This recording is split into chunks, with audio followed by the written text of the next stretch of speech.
And welcome back, folks, to the Wet Shavers Roundtable, episode 51, new and improved 2.0 Wet Shavers Roundtable, or so we hope. We've just switched back to our original format, which was on Google Hangouts Live, that we really started the show off at, simply because Blab just wasn't doing it for a lot of folks. A lot of people couldn't connect to Blab, couldn't join Blab, including our last guest, Paul H., and today's guest, Mike Martinez. So we had to do a last-minute switcheroo. I've been working at it all day, so I hope there's no glitches. But this is going to be a killer show, and I'll tell you why. Well, first of all, we got Scott Ostermiller with us, the clean Hey, everybody. shaver. How's it going? I'm Douglas Smythe. A little muxed, but Douglas Smythe regardless, for PhoenixArtsandAccoutrements.com. And soon we hope to be joined by David Gonzalez if he ever figures out what he's doing with his life. That said, I'm very, very excited about today's show. Not only are we going to be having live demo of Straight Razor creation, but we're also going to be having a commissary giveaway from Mike Martinez. He was very grateful to, not very grateful, very graceful rather, or gracious as well, to donate one of his commissaries, very sought after commissaries, to our viewership. So if you're tuning in today and you're a little confused, I don't blame you. But go to YouTube, watch this YouTube. To get there, just go to wetshaversroundtable.com, and to participate in the chat like you typically would, just use the comment box below the YouTube video. Right. So there you have it. Scott, this was pretty much your show. You put this together. Hey, you're the one who brought Mike to my attention and some of his work. I mean, granted, I've seen it in the forums for a while now, Right. and I've always dug it, especially the commissaries. But you're the guy who put this show together. So how about you introduce Mike?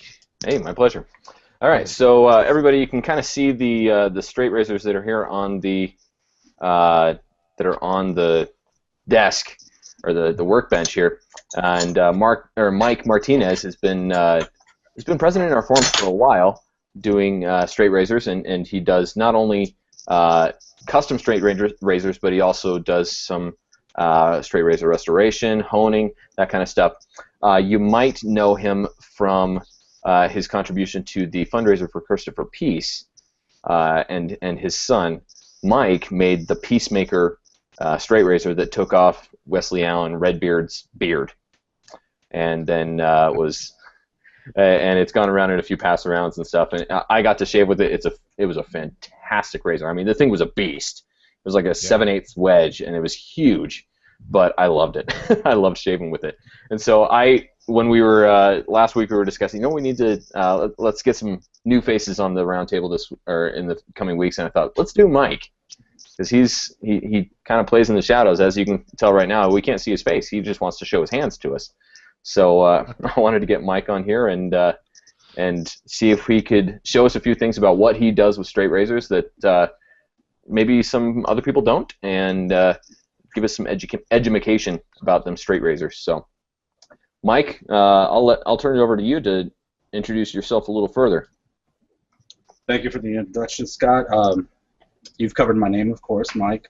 I make razors. The reason I'm not on screen, I'm a little bit more concerned with the function of things than I am anything else. I think even in my work, it kind of shows that I'm not one for flashy. I'm more into what's going to make the best possible edge on this razor. Honestly, for me, it's more about creating something that'll hold an edge versus creating a razor that has an edge.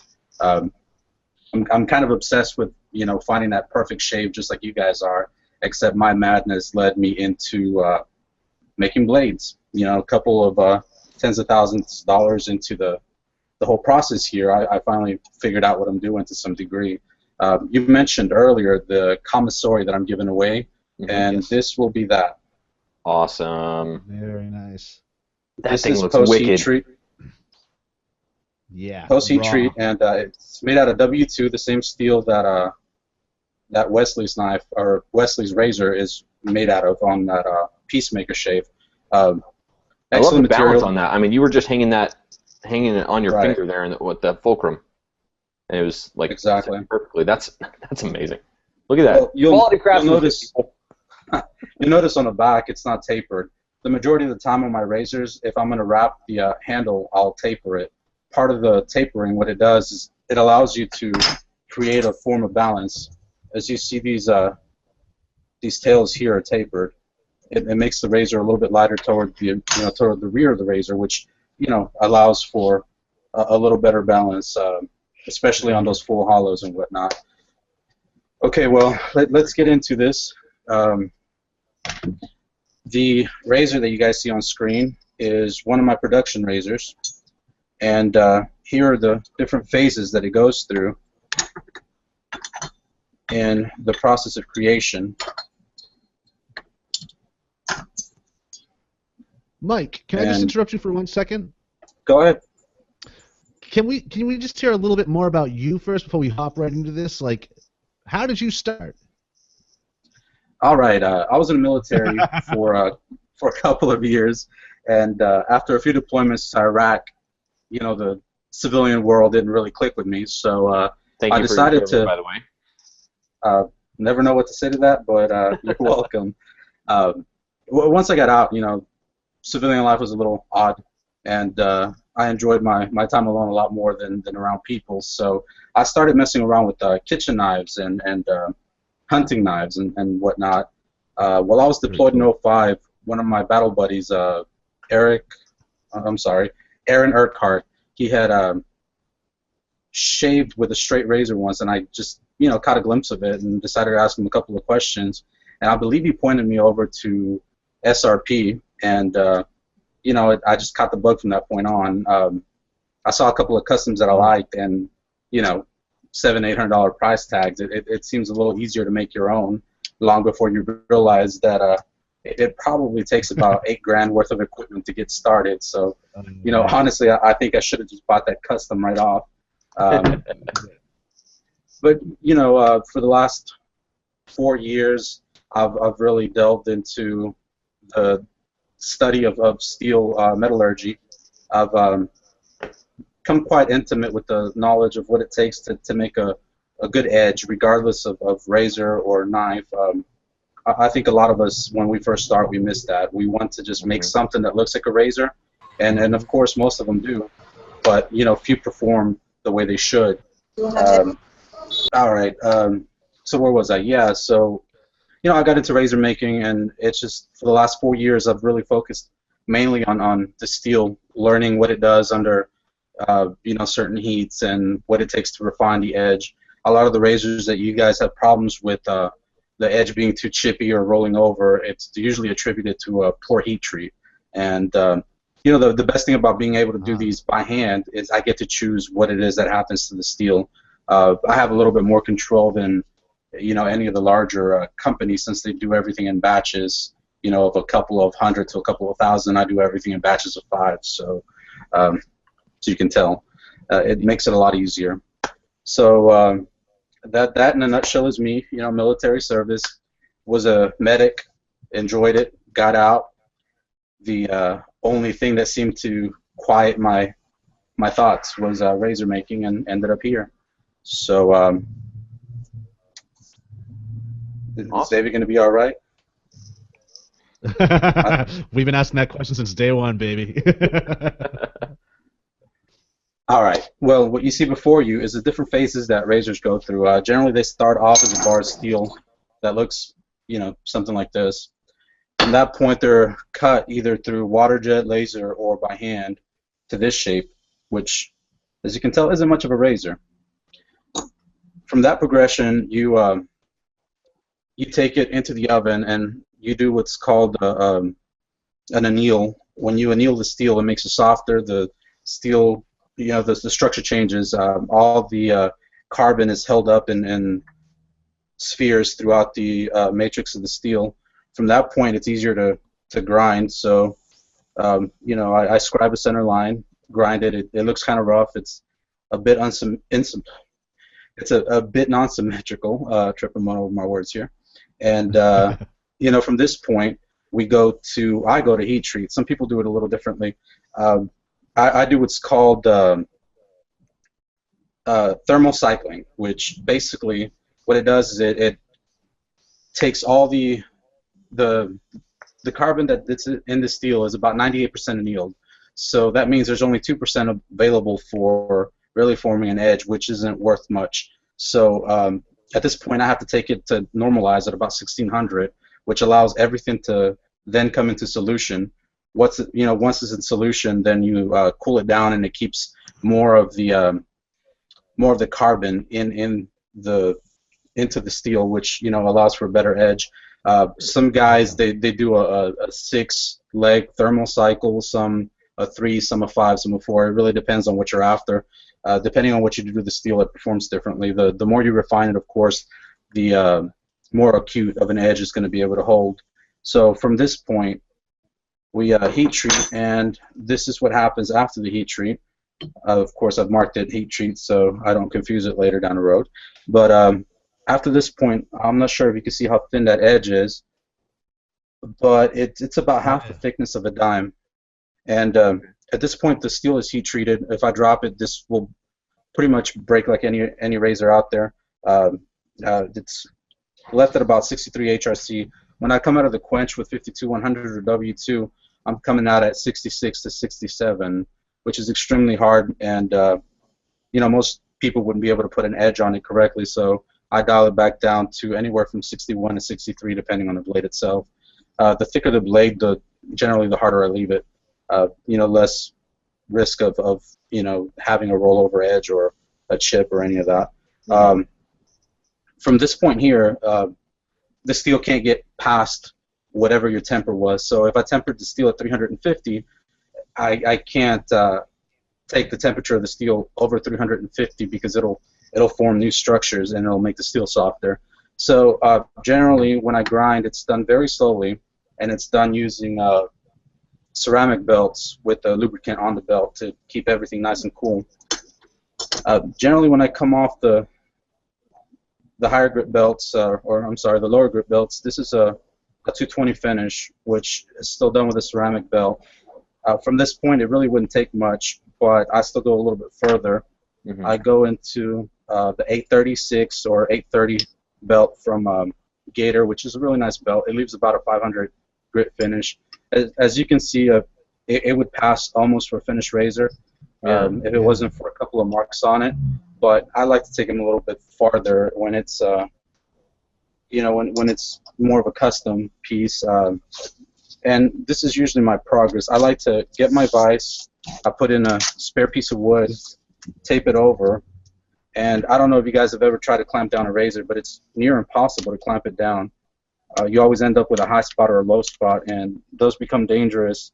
Even if you knock the edge back a little bit, it'll cause some damage if it rubs up against you.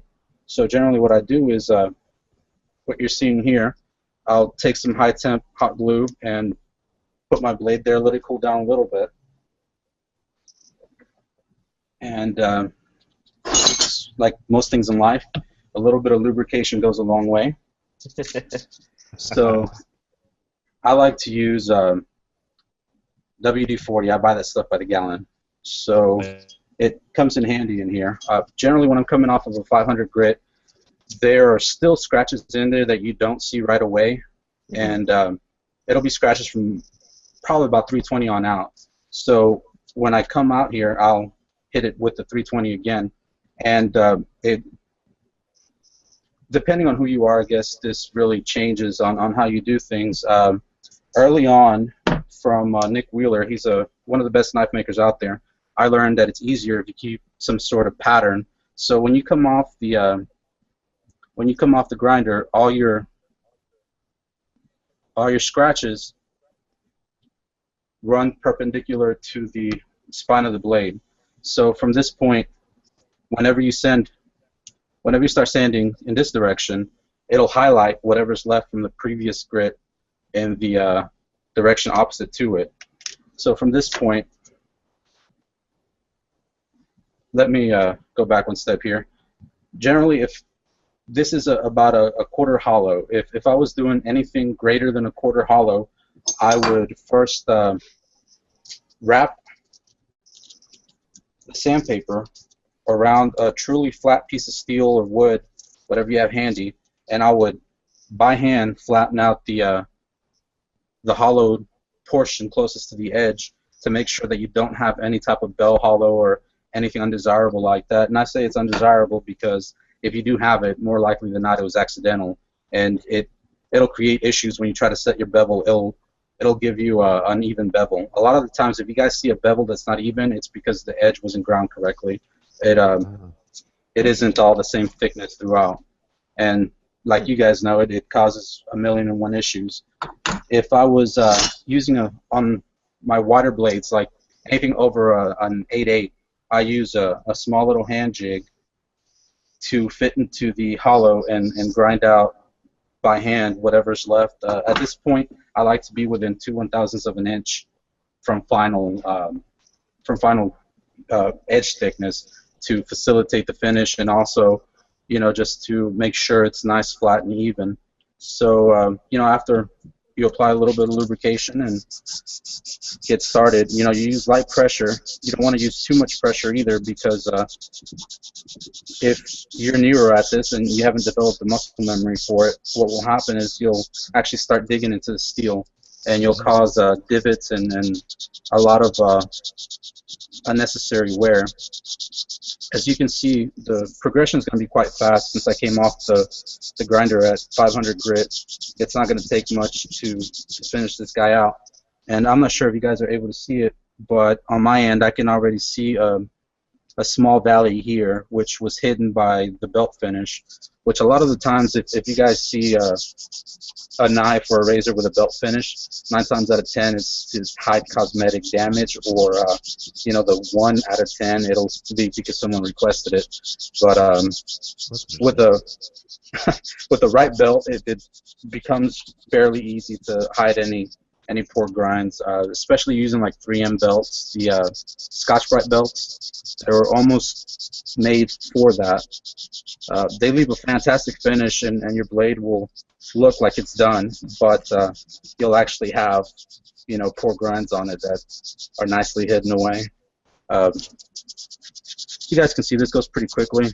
If you're going to get into the plunge or shoulder area there, take a popsicle stick. This is the easiest way to do it for me anyway, and work out this way. Try not to put too much pressure again, because you don't want to mess with the shoulder grind here. Plunges are kind of hard to set, and once you do set them, you honestly don't want to wash them out. It gives the razors a crisper look when you do it this way. So here we go, grinding, sanding away, and we'll pretend all those lines are gone right, and clear it off. One of the other things you want to, I guess I forgot to grab them, but you want to have enough paper towels to where each grit has its own towel. Contamination from one grit to the next is horrendous, as you know. Even when you're honing, you don't want to take any grit from that last stone over to your new stone, because it'll cause issues. So now that we cleaned this bad boy out, our last set of lines, ran this way, so we went in this direction. So now we're going to change it. So now we're going to move in this direction, and what it's going to do, it's going to create a hash pattern, and in creating that pattern, you'll be able to see anything you missed from the previous grit that you sanded.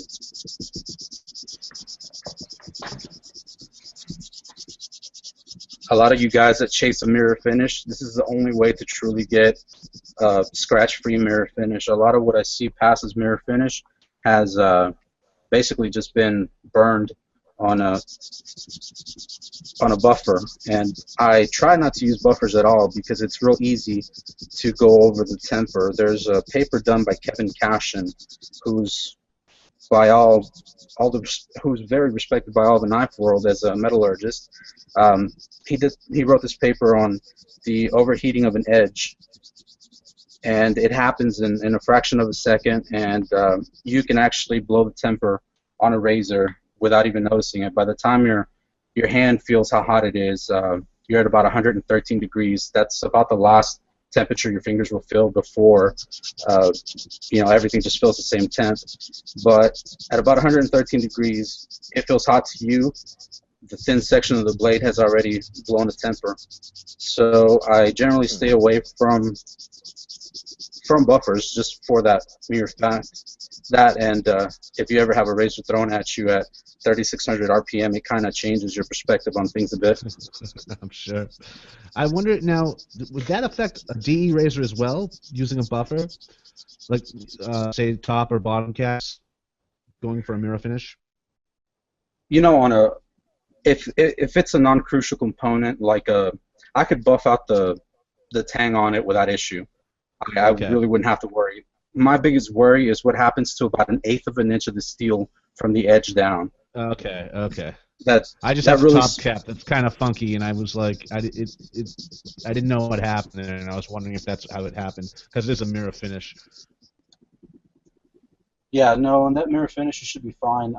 Unless somebody really stressed it out, then you could have issues with the heat treat. If it was heat treated, even if it's not heat treated, every now and again it'll cause warping or some sort of moving, depending on how hot it gets. But you know, whoever buffed it would have had to do some horrendous stuff to it to get it hot enough to do anything weird. Which, you know, it doesn't. Go ahead.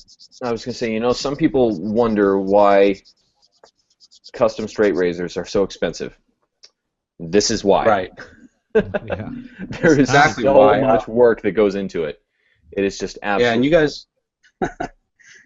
Sorry to cut you off. I was saying I kind of skipped a couple of the steps here. You know, for the purpose of keeping this short, generally it's 3 hours about 3 hours of hand sanding. Right now I'm at 500 grit. My progression goes 320, 500, 800, 1,000, 1,200. From 1,200 to 1,500. From 1,500 I jump to 2,000. From 2,000 to 2,500. So each grit, it gets as it gets finer, it's quicker to remove the scratches from the previous grit. Sure. And you know, once you do this enough, it becomes kind of second nature to do it. Most of the time, if I don't have to hide my face in behind a camera and chit chat, it goes pretty quickly. I think I often make the joke that I'm a recluse, and you know, most people that know me personally know how true that is. I tend to let my work try and speak for me, as opposed to me trying to talk it up or sell any of it. Mm-hmm. I think if it can't do it on its own, then you know, I probably should be doing something else with my time. Well said. Yeah, very true. So here we're at 800 grit. I'm not sure if you can see, but it's already cleaned up quite a bit. One of the nice things too is when you do a hash pattern, it tends to remove the material from the previous one a little bit easier. Some of that might just be me assuming that. I haven't really tested, but in my experience, when I started doing that, it seemed to go quicker.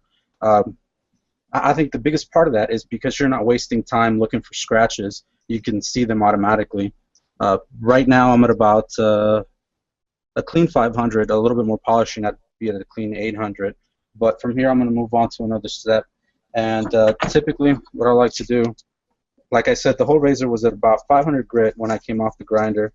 So that means the flats were 500 grit too. I don't know how many of you have held one of my razors, but you know that I usually have pretty clean grind lines. There's a clear transition. There's no guessing where that line ends or begins or any of that good stuff, and this is why. And a lot of the guys that have just gotten into razors and skipped the whole making knives first part, sure, they got a leg up because they're not confused by, you know, knife geometry into razor geometry, but a lot of the fit and finish is different. And I say different because it seems like they take the longer road. For me, this is the easiest way, and like I said, I got most of this knowledge thanks to Mr. Nick Wheeler, and this is absolutely the fastest way I found to do it. This is so interesting. I mean, the metrics that we're talking about just absolutely fascinate me. I mean, you were mentioning that, you know, you get it down to within 2/1000ths of an inch. That's, yes, sir. Like, most of us can't even fathom that minute of a difference. in thickness between two items. You know, I mean, most of us probably wouldn't be able to tell the difference if you held up two blades next to each other and one was, you know, there was that much of a difference between them. To the naked eye, I doubt most people would be able to see it or tell. You know? And to tell you the truth, I would have a hard time as well if I didn't have about $700 worth of tools over here that tell me when I've messed up. You know, it's a schadenfreude kind of thing. It's happy and sad at the same time. When you come off the grinder and you go to check and everything's almost perfect, except you're still a couple of thousandths of an inch off. You know, it's disheartening at times. And I know I talked to Alfonso. He's a young razor maker, and you know, I tell him not to give up every time he has a setback, because it seems like anytime you're making razors, every other blade seems to have some new issues for you to deal with. You know, one of the things that I had to learn the hard way was how to set the bevel prior to the final grind. A lot of guys, you know, I can see it in their work. They miss that step and they try to go back to it and fix it. And they learn the hard way, like I did, to go ahead and do that before you do your final grind, just because, you know, once you're able to build an edge, it lets you know that you have a perfect straight line down the center. And if you're able to grind to that line and not past it, then you end up with a razor that's symmetrical on both sides. And as you guys see, even in the production stuff, a lot of the times that's not the case. The edge will be off center, which it's honable, but it causes issues when you attempt to hone. So, all right, from this point, you know, I'm at 320 grit here, and it looks like I'm losing my adhesion, but go ahead and reset that. Oh, you know, I got David texting me questions for you, Mike. He can't get back on, so he's texting me questions, and he wants you to ask you about hollow grinding. He says, he loves hollow grinding. Well, he says you're one of the few custom razor makers that does full hollow. That is And true. why is that? That's probably true. And why is that? It's extremely difficult to do a full hollow grind at the thicknesses that you're talking about. Let me reach over here and grab something. Not sure if you guys can see this blade here. Uh-huh. Oh, yeah. I'm not sure if the thinness really translates into the video, but you're talking about a 9/8 blade next to a 7/8, and you see the big difference in material move it down there. just a little bit. There you go. Wow. There's a sizable difference there. Absolutely. And the reason that more guys don't hollow grind is to get to this thinness, you have to manipulate the blade in a way that's not really common, and it's honestly counterintuitive. I usually don't show people that because I feel if they wanted to learn it, the information's out there. There's a few things that I was taught earlier on that I was asked not to share. I was fortunate enough to learn how to hollow grind from a gentleman that's been doing it for 25 years, and basically he said, whatever you learn here, just keep your mouth shut. So, you know, I try to... Proprietary. There we go. He's a very old school guy. You know, he's one of these guys that, you know, feels that YouTube is the death of knife and blade making, and you know, it couldn't be further from the truth. Hopefully one day he gets over it and I'm able to put out a video on how to do this stuff. But like I said, you know, most of this stuff is common sense. If anyone ever comes into my shop or contacts me personally, I'm more than happy to help. I just, you know, don't like doing the whole video for the world to see kind of thing. I know It sounds insane, but I try and keep my word. But back to the point. On this grinding, you're dealing with about 9/1000ths of an inch to what's called the zero grind, which means I'm not capable of measuring the thickness of the blade at the edge because it's so thin. Mm-hmm. So, in all honesty, it's probably about a 1/1000th of an inch right before the edge, and about a 1/8 of an inch behind that. You're looking at maybe 3 to 4 1/1000ths of an inch. So you're talking about basically grinding foil, and it's really hard to develop the hand-eye coordination that it takes to keep that steel moving in a straight line without, you know, without overheating it or without grinding into it. I have a bucket of blades somewhere around here that I call my bucket of shame because every blade I've ever messed up goes in there. The majority of those blades that I've messed up have happened because I'll be grinding and someone will walk up behind me, like my postman, and spook me, or I'll sneeze and I'll push the blade into the grinder, and I'll lose 6-7 hours of work in about 15 seconds, if that. Shoot. I mean, it goes pretty quickly. The time that you realize that and I said 15 seconds, I meant like a tenth of a second, honestly, because it goes pretty quickly. The grits are very unforgiving. Even when you're talking about 220 grit or 400 grit, it's when you get down to the thinness of stainless steel foil, then you're going to burn through it or grind through it very easily. And a lot of makers, I think, don't want to deal with that headache. The majority of the razors I've messed up have been full hollows, and it's not something that was unavoidable. Of course, I could have avoided it by decreasing my my outside influences, but from time to time people need human contact, and a package or two arrives or something, and there you are messing up a razor. But anyway, another quick question from a. I guess I should ask if we're finished addressing that question first. No, we're good. Go ahead. Okay. Another question from Straight Razor Revolution is the username here on YouTube. Can you recommend an alternative way to heat treat if you don't have a proper heat treat oven? Yeah, send it out. Peter's heat treat is by far my favorite. If at any point in time I have to do more than 20 blades at a time of the same type, I would send it to Peter's. I mean, that hasn't come up generally because I have the time to do it. But if I was short on time or didn't have the equipment, Peter's Heat Treat would definitely be the place to go. They have a website. If you check them out, I believe they're in Pennsylvania. So it's Peter's Heat Treat? Correct. Okay. Awesome. Thank you. Welcome. Let's see. But yeah, as far as getting into this, the preferred way to heat treat carbon steel for me has been salt pots, high temperature salt. They're dangerous, they're expensive, but they'll give you the most repeatable results. And they're kind of insane.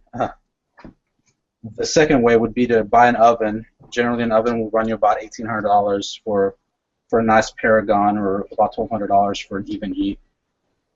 Peters, I believe, charges about $100 every 20 blades, so it's definitely not a big hindrance to have to send out to Peters.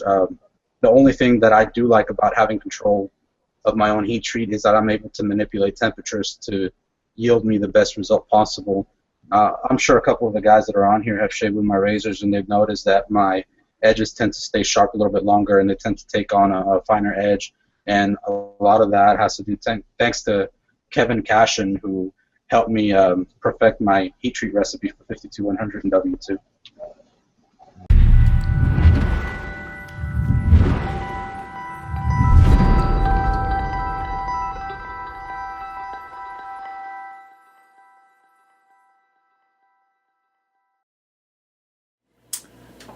This event was originally, the whole concept behind it was to get people off the internet and together, so the perception of everybody you're communicating with or dealing with or whatever is not just their avatar, it's the real people. And there's so much more to people than what's on the internet. You think you might get a sense of somebody or whatever, but it's not.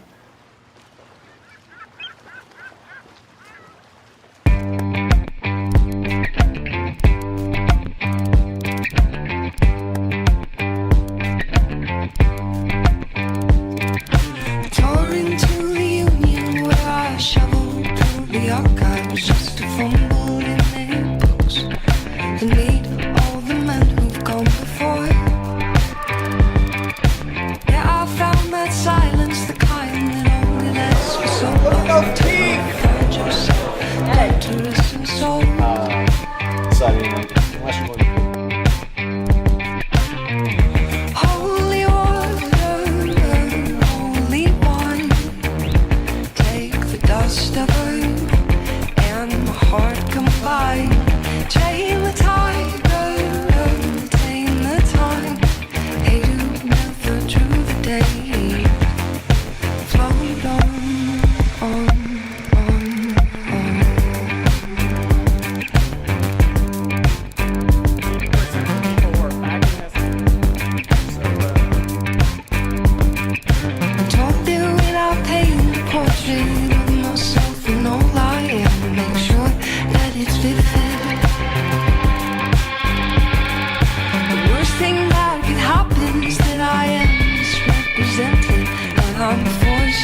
It's all about the human experience.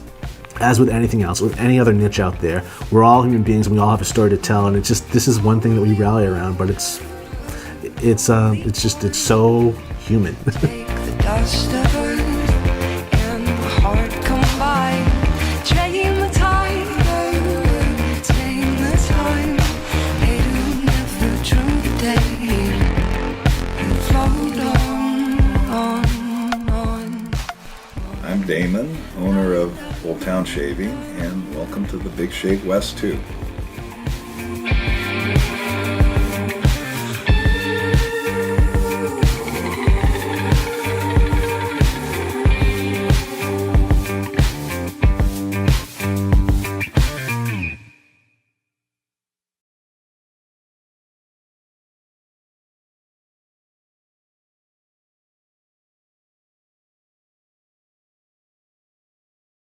Nice. Any more questions? Let's see. Just looking here. I think that might be it, Scott. I'm scrolling down to. Yeah, I don't see any other questions from the gallery here. But Well, I see someone thanking us for changing platforms. Straight Razor Revolution, you're welcome. Finally, someone up crying about this. We're doing the best we can, folks. we're We trying. brought this show to you. You know, some people wanted us to cancel and do it tomorrow or the next day, but you know, we promised this show today. We promised to give away. We promised these demos, and we got Mike to consider as well. So we're doing the best we can. I've been at this all day, though I had to work. I put 3 hours into getting this up and happening. So bear with us. And you know what? Someone mentioned a professional platform in the future. That's a damn good idea, and I'm going to consider it and look into it. But until then, Mike, back to you. All right, let me say one more thing on heat treat. Heat treat is probably going to be the place where you see the most pushback from any other aspect of blade making of any kind. You know, there's the traditional guys that believe in mysticism. There's the new age guys that believe in you know, scientific, repeatable procedures, and then there's, you know, the guys who really don't care as long as it gets it done. I tend to gravitate more toward the scientific approach because I don't want to send one of you guys a bad blade and have it come back to me just to do double the work. So for me, I try to gravitate toward, you know, the scientific approach. Honestly, there's no wrong. As long as you get it right, you know, whatever works for you. Of course, in all actuality, there is a wrong if you're having formations of pearlite where you don't need any pearlite, or, you know, you have retained austenite or whatever and you don't need it, or you're shooting for stematite and you don't get it. So, yeah, of course that would be wrong, but you know, if it makes an edge and it shaves, I think it gets a pass. At least for me, I try not to worry too much about what other people do. Totally. Let's see. I have another question from Gonzo Randolph. He's asking. He says, "Ask Mike if he uses the same process to irk on restore blades." I'm not sure if that's a term I'm. I believe that would be work. Work, maybe. I'm just reading what was typed, so. I'm often irked by, you know, having to work on blades, so I guess that works. But yeah, I use the same process even for restoring blades. The one thing I will tell you is when you're restoring a full hollow, make yourself a little jig or find something that's the correct thickness to slide underneath the edge so you don't have any edge flex. If your edge is flexing back and forth, you're going to create valleys and peaks that are going to be impossible for you to get rid of later. If I were doing a restoration, I would use basically the same process. Just, you know, be mindful of the blade that you have. You know, one, you don't want to cut yourself, and two, you don't want to warp the blade. Be mindful of the heat that you're creating. Even by hand sanding, you're going to create quite a bit of heat. On those full hollow blades, it is possible to warp one. I mean, I have one here that I destroyed a couple of hours ago because it warped on me when I was doing the hand sanding, of all things, right? Shoot. So after all that work, man. Oh yeah, it was nice and aggravating. It was a full hollow French point, I believe. So Man. I don't put out too many of those. I tend to like the you know, Wade and Butcher style barber's notch and Spanish point blades, even some spikes. But yeah, same process. The only difference is I would probably start with a higher grit. If you don't have any bad damage on the blade and it's just a run-of-the-mill restoration, don't go below 500. Start at about 500. If, of course, you have a lot of damage or whatever, you can drop down to to 320 or 220. You don't want to go into 120. 120 is going to give you scratches that are half the depth of your final thickness of the steel, which means you would have to remove 50% of the material that's there Sheesh. to go in and have a smooth surface again. Which, if you're dealing with a full hollow, that means now you have wasted a razor. Yeah, exactly. You have a flimsy edge all throughout, if anything. This is one of the steps that sets you up for proper honing, especially for the guys that are doing custom blades. If you're just starting out, pay a lot of attention here. I could do all this by machine and be done in a tenth of the time, but I would miss a lot of the nuances that you can catch while you're doing this by hand.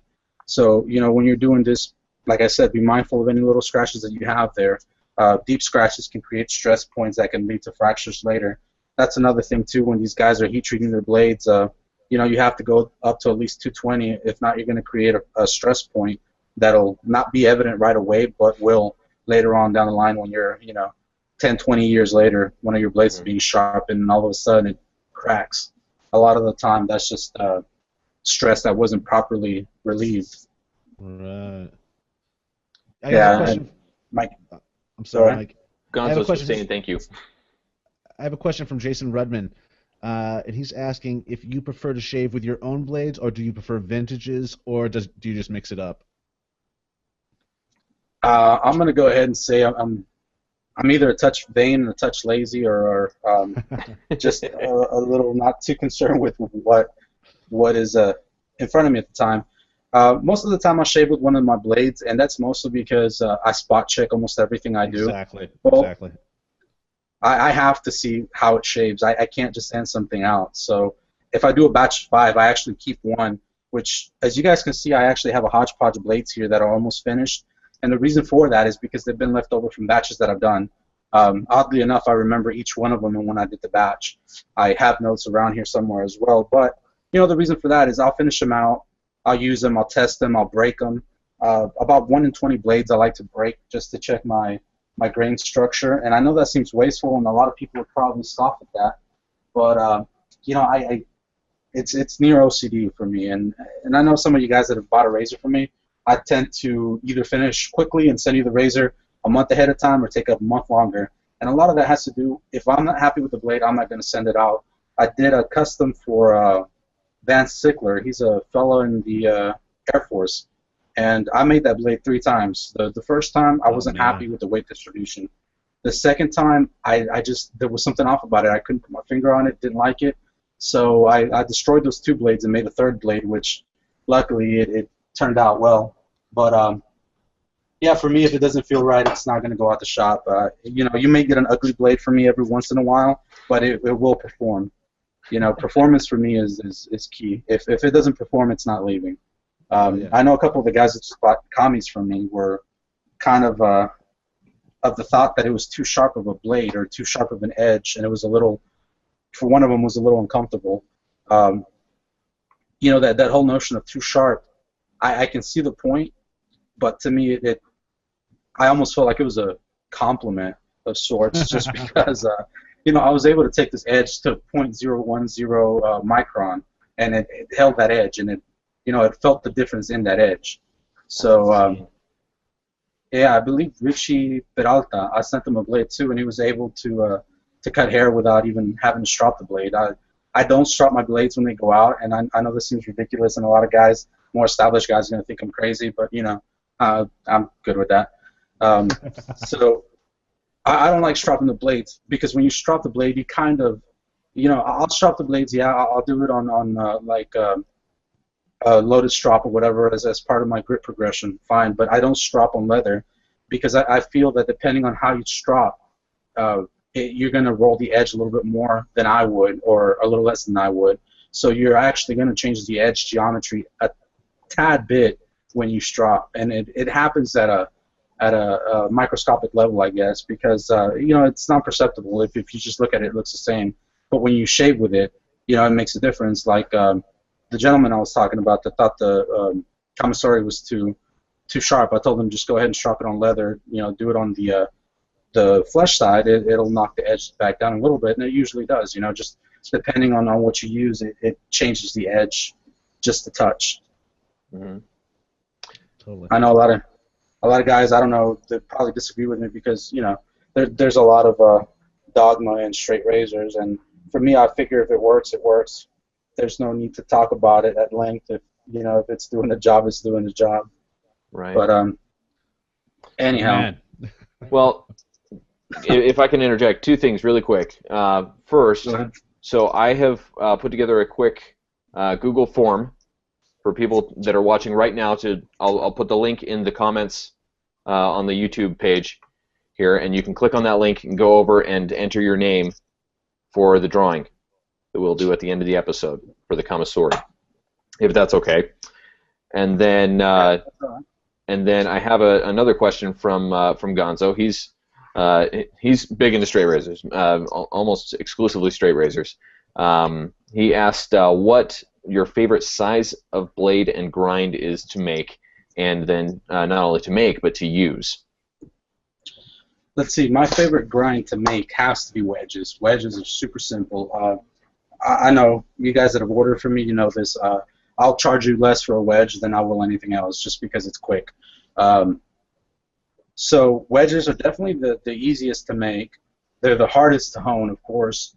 Hollows are my least favorite, but I like them because they're challenging. Mm-hmm. And my favorite to use has to be a half hollow. I find that it has all the quote-unquote power of a wedge with the finesse of a full hollow. It may just be that I do my half hollows a little bit differently, but I get plenty of edge flex on the half hollows. Whenever I go over to the nail to check how much the edge will actually flex. So for me, the half hollow has to be the most comfortable of all my hollows that I use.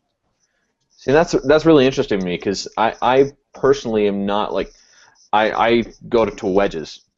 Maybe it's just right. because I don't like a lot of blade flex. Like I've used some full hollows and they just, I don't know, they're super light. They feel flimsy, and some people absolutely love them. I generally tend to not like them. I like to, the more bulk to the razor, for me at least, the more I like it, which is probably odd, but. No, that's definitely understandable. That's a lot of my reasoning behind a half hollow. For me, a wedge, I just don't like them because they're more difficult to hone. The full hollows, I get a more comfortable shave out of a heavier blade, so the full hollow can't do it. It just, like you said, it feels flimsy. It feels like you're not even holding a razor in your hand. It lacks the heft of a heavier blade. But this is one of the things. Whenever a customer gets a hold of me, if they want to order something, one of the first things I ask them is, one, what type of beard do you grow? Somebody who has European ancestry, of course, is going to grow a thicker beard versus someone who's Native American, which is a finer beard and at times, a lot more sparse. So I tend to ask, one, what type of beard do you grow? Two, what type of skin do you have? I feel like I could probably shave with a chainsaw and be all right. I've never been, sensitive, but, you have these guys that if anything touches them and it's not a full hollow, it causes irritation. So, a lot of that has to do with not only what you like, but, who you are as a person, of course. You guys know this. Y'all have been shaving long enough to know that different blades have different effects on your skin and how well they cut the hair. Mm-hmm. So true. Absolutely. Also, guys, if I start to blather on, please let me know. I go off on crazy tangents all the time. No, it's wonderful. Like, in fact, I don't often get a chance to sit back and just listen and pay attention to what's going on, and I'm learning a lot by just watching and listening. So thank you so much for your time. We really appreciate this. I think all our viewers will agree. Very cool. Oh, it's been fun. Can since we're putting up the list for the Kamasori, can you put that up on the block there and just kind of show what we're looking at? Sure. Give me a second, though. I want to show you guys something. Okay. This is the largest. This here, I'm not even sure I can get a full shot of this, but this is a 14-inch wheel that I can't seem to. Okay, you guys see that? Yes. There we go. It's a 14-inch wheel. This is a permanent marker for size reference. This is what I use for my wedges, and this will produce a near wedge. I mean, it's within probably about a hair's thickness away from being a full wedge. This is the smallest that I grind on. This is why guys don't do full hollows. That's why Cedric Christ, myself, and I think one other do it, because you're grinding on something this small. Wow. Yeah. That's 3/4 of an inch. Not very big This at is all. what, right, and if you could see this, how it lines up to the blade, this is what gives guys problems because there's nothing supporting that edge. So whenever you're having to grind, you're having to find a way to support this edge while you grind as you move up and down on the wheel itself, the contact wheel. So Right. that's what makes it insane sometimes.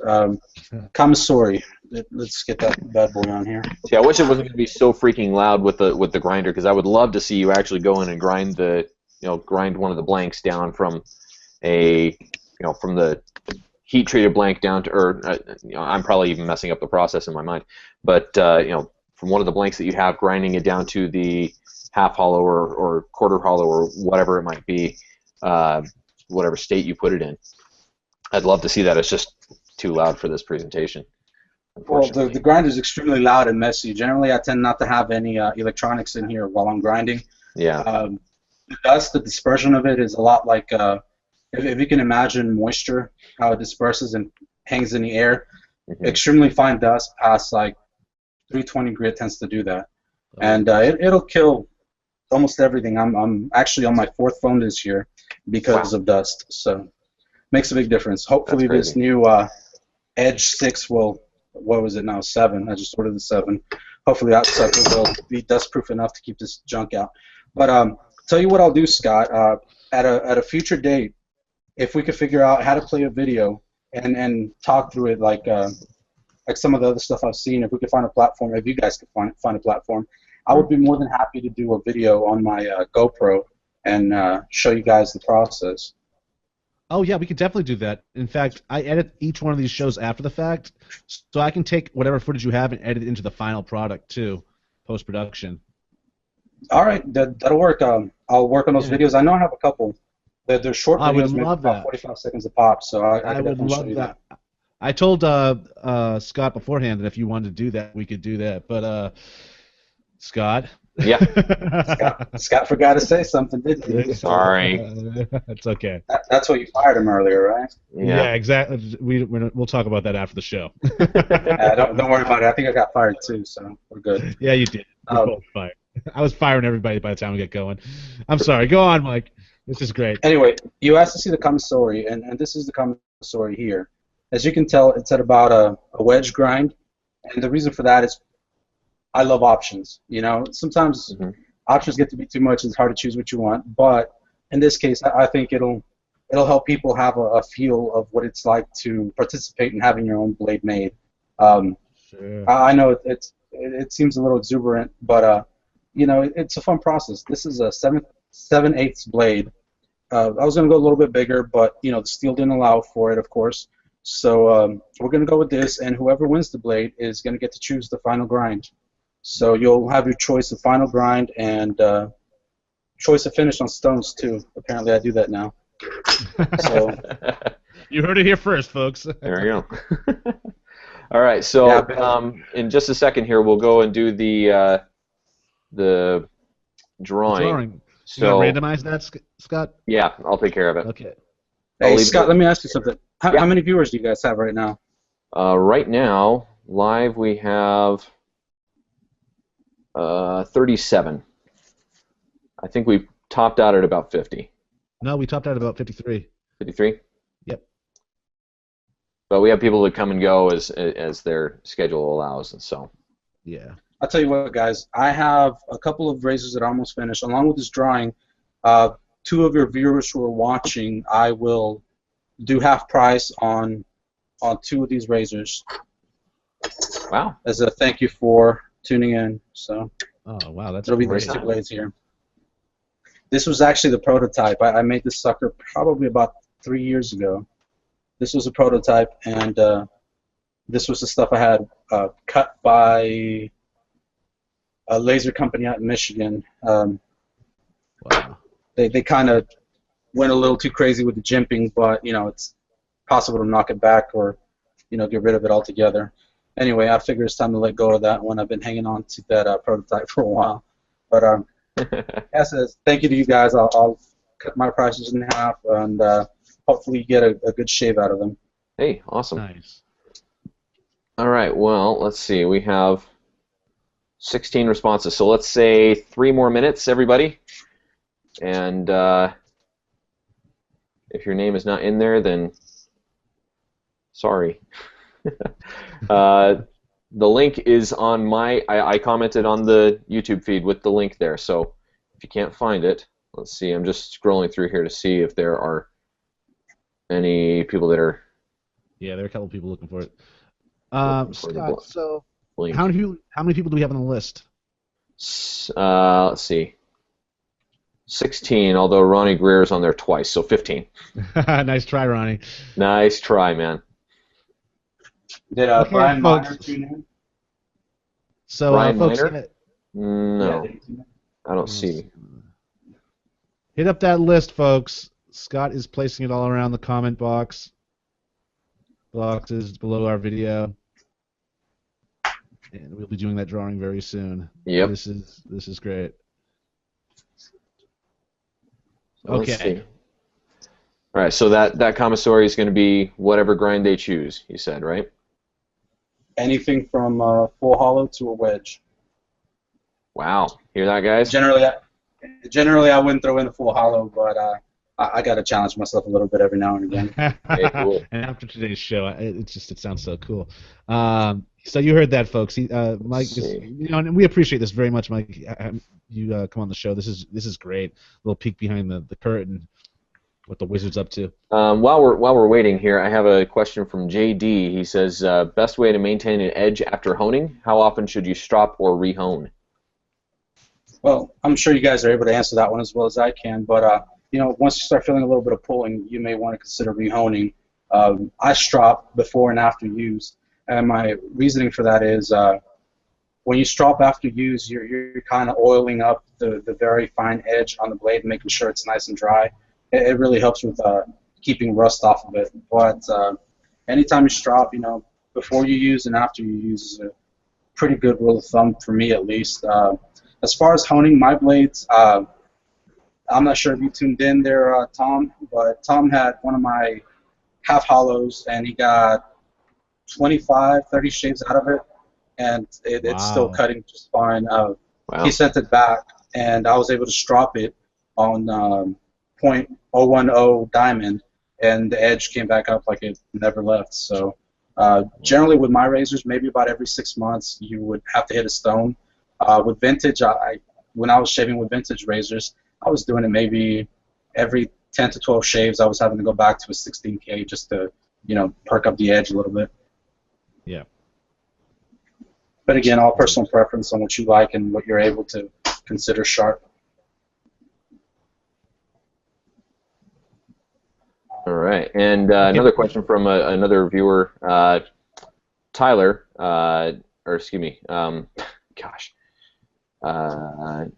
James, excuse me, has asked, has there ever been a blade that you have custom made just for yourself, your one ring, so to speak, the most prized razor that you have personally ever made? Yeah, actually, there is. I would show it to you guys, but then you might want it too. Actually, it's halfway through right now. If I find it here in my heap of stuff, I'll show it to you. Oh, there it is. And who did I show this to not too long ago? I forget the gentleman's name. Anyway, this is a half hollow. It's Japanese W2 in the center.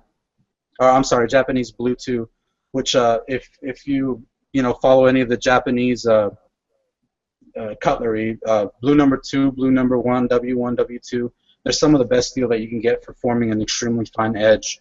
On top of that, I've heat treated this to some very tight specs, so I know I'll get a phenomenal edge out of this this blade here.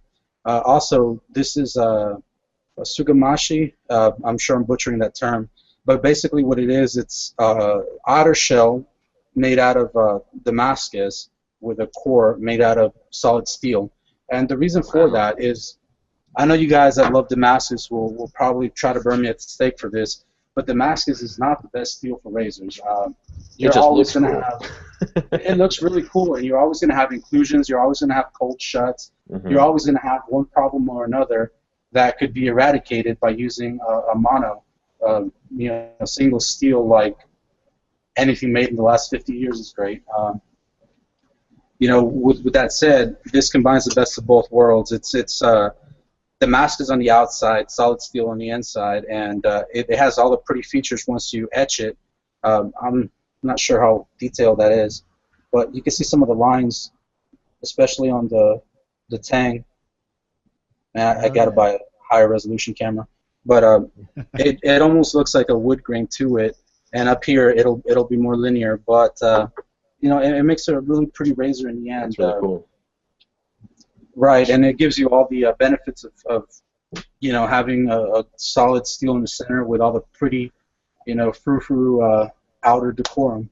So, or outer decor there. So, yeah, definitely. That's a long way of me saying that's the razor that I really love. So. That's awesome. Yeah, that's my ring, I guess.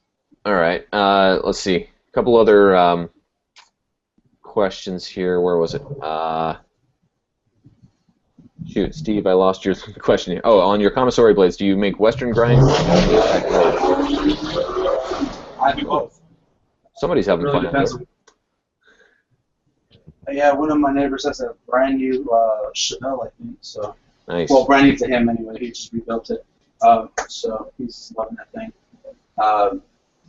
Commissaries, I do both the Japanese and traditional grind.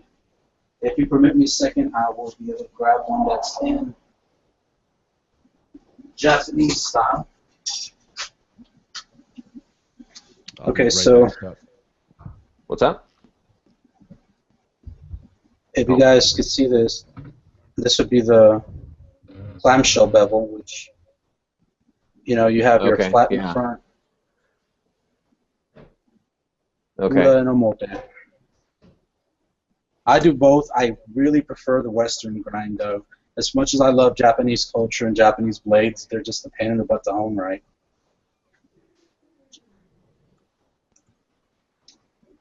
Any more questions? Let's see. We have a guy that's watching from the UK. He's wondering if he can put his name into the drawing, if you're willing to ship it over to the UK. I will cover the first $7 shipping. He has to cover the rest. If he's all right with that, then we're good. Okay.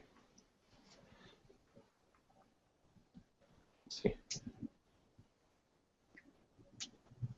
All right, I'll just find out if he's good with that, and then if so, I will get him in. Okay, so 30 seconds, everybody, and then I'm going to close it down. Stop accepting responses so we can do the drawing. Let's see. Okay, yep, he said he's good with that, so I'll get his name in there. All right. All right, yeah, we've got 20, let's see, we'll have 26 names in the drawing, so awesome. We'll go 15 seconds, then I'm shutting it off.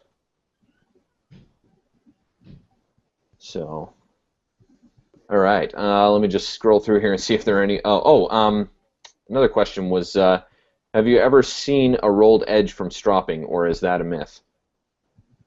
It can happen. It really depends. You have to have really bad form to screw up an edge that bad, but I've had a couple come through that I suspect was due to bad stropping. And it usually doesn't happen on, just stropping on clean leather. It happens from people having a loaded strop or having sprayed something on it.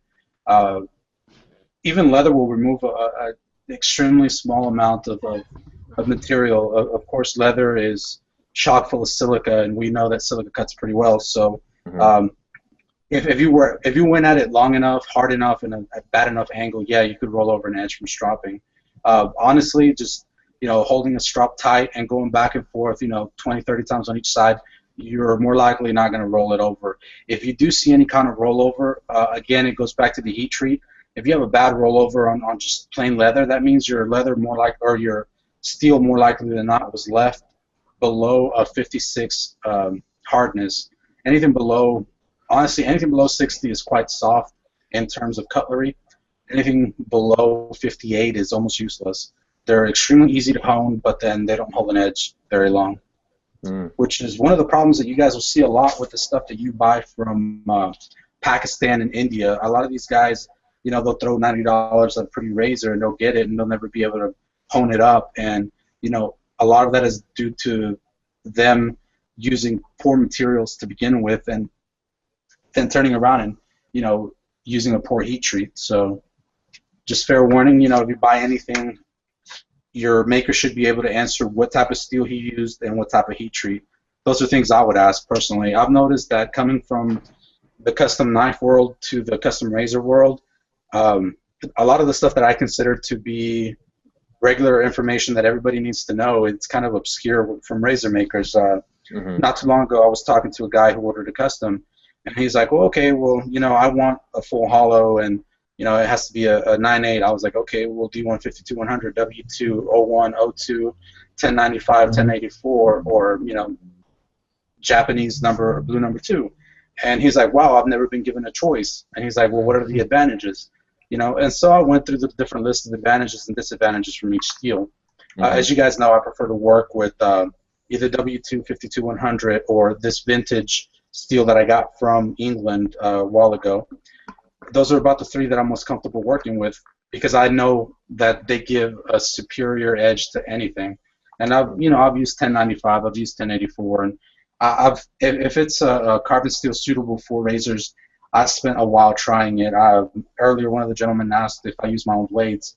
You know, one of the reasons that I've gotten a little bit lazier and I, you know, use a DE every once in a while is because for the first 2 years that I was making razors, none of you guys ever heard of me because I was so uncomfortable knowing that I could do better on the next one that I didn't want to let any of them go. So that whole time I spent, you know, making razors from different steels and doing them in different grinds and shaving daily with them to see which one yielded the best result. And like I said, 52-100, W2, and if you want stainless, AEBL. Those are about the top three you're going to find. Interesting. Brian Postlethwaite asked, is Sheffield steel better than Solingen steel? I suppose that's an opinion question, but... Yeah, that's definitely an opinion question. I will tell you, the steel that I got, I had it tested. I sent it out to the lab to get back an analysis of what it was. It was extremely close to modern 01, which, you know, is pretty shocking, especially since, you know, a lot of those elements weren't discovered till later. So I guess it would stand to reason there. But the difference between Sheffield and any other steel is really going to come down to your maker and what type of heat treat they used on your steel. You could send me a piece of 1075, 1060, which is really low end for a razor as far as steels go, and I could make you a working razor out of it, and you wouldn't notice the difference between it and any other razor that you can possibly get. And all that has to do is with the heat treat. You know, there's guys out there like Mr. Kevin Cashin, there's Nick Wheeler, there's Butch Hardner. Those guys could take any steel and make you a working blade out of it, and you wouldn't know the difference between it and one of the super steels, you know. So it really comes down to who the maker is. Exactly. I used to raise show dogs, performance dogs, and you know, people would always ask, what's the best line? Well, there's no best line. There is the man who bred your dog. That's as close as you're going to get to best. If you know the person making your tools, your equipment, then you know you should have a good grasp on quality regardless of what they're using for the steel. But again, a good steel is a awesome starting point. Using unknown steel is usually a shot in the dark and yields pretty bad results. Okay, awesome. Well, who's ready for a drawing? Anybody? Me. Okay. I'm going to try the screen share feature here and see if it works. I know, I wish so badly my name was in this list. But I'm going to show you all the lists so you know, or at least I'm going to try. Let's just share the... I'm going to do screen share here, see if it works. Can you guys see my screen? Yeah. Yes. Right now it might be doing like a Inception kind of thing.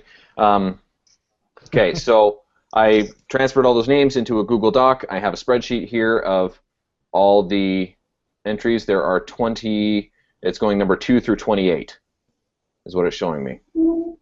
Okay, so everybody, and verify for me. No, my name is not in there. Douglas's name is not in there. David's name is not in there. Just making sure that that's Davis clear. could be in there today. Yeah, he could be in there today. Sorry, David. So I've gone to random.org, and I have the numbers between 2 and 28, and 1, 2, 3, generate. Number 9. Number 9 is folks, lucky Ronnie number Greer. 9. Ah! Ronnie Greer. So he still won. He still won. Getting his name in there twice. Still won, apparently. Congratulations, Ronnie. This is great. It's funny because Ronnie was on with us earlier, Mike, when we were testing out the platform. Yeah. Oh, yeah. Works some sort of witchcraft, I suppose. All right, so Ronnie, get with Mike. You can PM him on Facebook, I would assume, and get with him to talk to him about what kind of commissary or what kind of grind you'd like on the commissary. And then that's great. That's fantastic. Thank you, Mike, for doing that. And then Mike, you mentioned that you had 2 other blades there that you would be willing to sell for half price.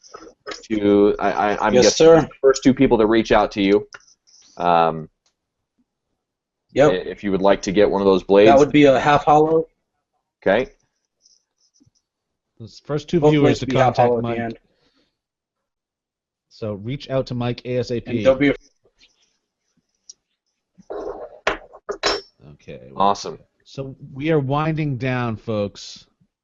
We've exceeded our typical time because, well, we have to. This is a great show so far. Yeah, who learned something? Me. And I want to say, to learn more about Mike and what he does, or to place an order with him, martinezblades.com is where you're going to go. I'll have this in our final show notes after the show's been edited and whatnot. In fact, it'll be on the screen. But martinezblades.com. Okay, back to you, Mike. All right. All right, guys. Thank you for having me on your show, and it's been a pleasure to do this drawing. You know, a lot of people say that it's not about the money, and you know they still sell whatever wares they have. But for me, it's about 75-25. It's about 25 for the money, about 75 just for the sheer thrill of putting a blade in somebody's hand that is going to perform as good as any other blade out there, or maybe a little better. But you know, for me, I love the feedback. If you have one of my blades, I never get tired of hearing good, bad, or indifferent. So you can't wrong someone for making money doing what they love. That's true. Very true. Well, the other half of the that's what we go to business is school the for. headaches, so. American. Yeah. Right. And the ulcers. Well, thanks, Mike, for being our guest today. I mean, sorry for the technical glitches, and sorry everybody for the. It's been a little bit haywire, but I learned a ton. I'm glad that we worked this out and we were able to get on the line here. We want you to come back, Mike. We definitely want to do a part 2 to this. Yes. So you know where we left off, and we'll definitely, for the folks out there, we have a lot of people really wanting us to go on longer, and we just can't, folks. We'd love to, but we'll do a part 2 if Mike's up for it. And thank you for watching. This has been episode 51 of the Wet Shapers Roundtable. This is going to be a great month for shows. We're really up in the ante with guests and whatnot. I just heard today that Neil Jagger will be one of our guests this month. I think July 13th. Is that it? July 16th, I believe. Neil Jagger will be live with us from Las Vegas. He's going to be over here on a trip. Woo! So he's going to be sitting with us. Yes, that's coming up. And again,